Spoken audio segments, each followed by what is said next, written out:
விதை போட்டு எடுத்து வச்சது தான் இது பப்பாளி. மாதுளம்பழத்துலையுமே பார்த்தீங்கன்னா இது வந்து நாட்டு மாதுளை. அப்புறம் இந்த பக்கம் பார்த்தீங்கன்னா சிவப்பு மாதுளை இருக்குது. இதுலேயும் நிறைய பூ வச்சுருக்கு, பிஞ்சு வச்சுருக்கு, பிஞ்சு வச்சுருக்காங்க.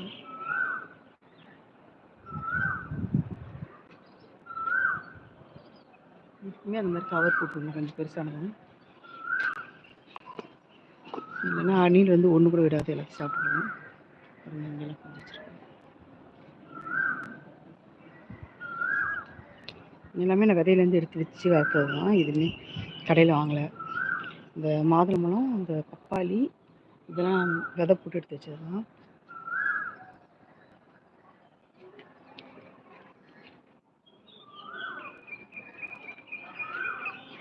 சப்போட்டா பழம் ஹார்வெஸ்ட் நம்ம வீடியோ இதில் போட்டிருக்கேன் பாருங்கள், ஷார்ட்ஸில்.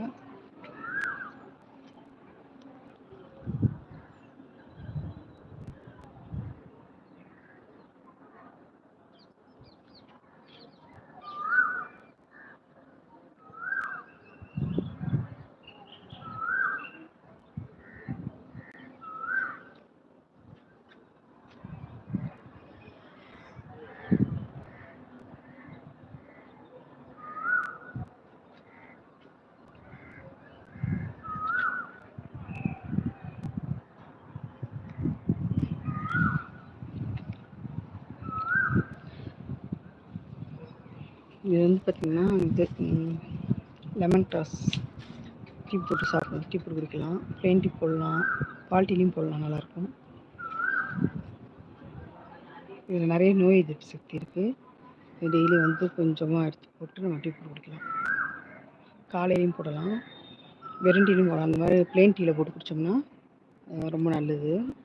பால் டீ விட ப்ளெயின் டீயில் போடுறது ரொம்ப நல்லது. பால் டீலையும் போடலாம், நல்லாயிருக்கும்.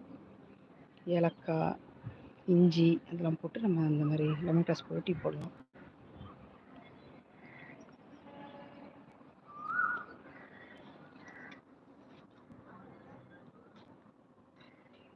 அதுமாதிரி நித்திய கல்யாணி பார்த்தீங்கன்னா அதுவுமே நம்ம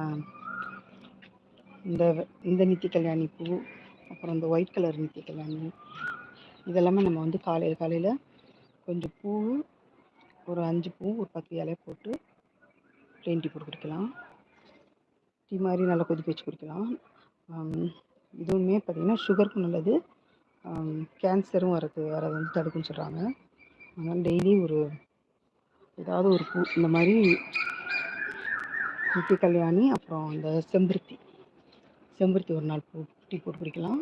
நித்திய கல்யாணி ஒரு 4 டீ போட்டு குடிக்கலாம், ரொம்ப நல்லது. காலையில் நம்ம வந்து பால் டீ போட்டு குடிக்கிறது வந்து தவிர்த்துடணும். காலையில் எப்பவுமே ப்ளெயின் டீ தான் குடிக்கணும். இந்த மாதிரி ஏதாவது ஒரு பூ போட்டு டீ மாதிரி நம்ம ரெடி பண்ணி குடிக்கலாம். புதுசாக பார்த்துக்கோங்க, சேனலை சப்ஸ்கிரைப் பண்ணிக்கோங்க, மறக்காமல் லைக் பண்ணிவிடுங்க. லைக் பண்ணிவிட்டு கமெண்ட் பண்ணுங்கள். அப்புறம் நம்ம மாடி தோட்டத்தில் கருவேப்பிலையும் இருக்குது பாருங்கள், சூப்பராக இருக்குது பாருங்கள் கருவேப்பிலை.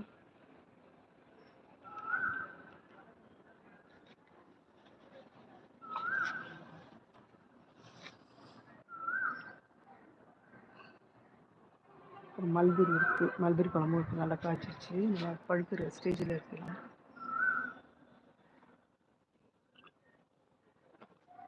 இதுலேருந்து கொஞ்சம் பறிச்சாச்சு,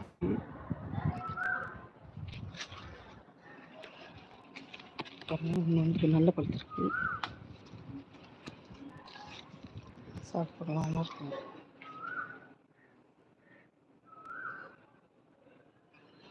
ரெட் கலரில் இருக்கிறது வந்து பார்த்திங்கன்னா கொஞ்சம் புளிப்பாக இருக்கும், நல்லாவே பிடிக்கும். இந்த மாதிரி பிளாக் மாறினதுக்கப்புறம் நம்ம சாப்பிட்றோம், நல்லா இனிப்பாக இருக்கும், லைட்டாக புளிச்சிட்டு நல்லா இனிப்பாக இருக்கும்.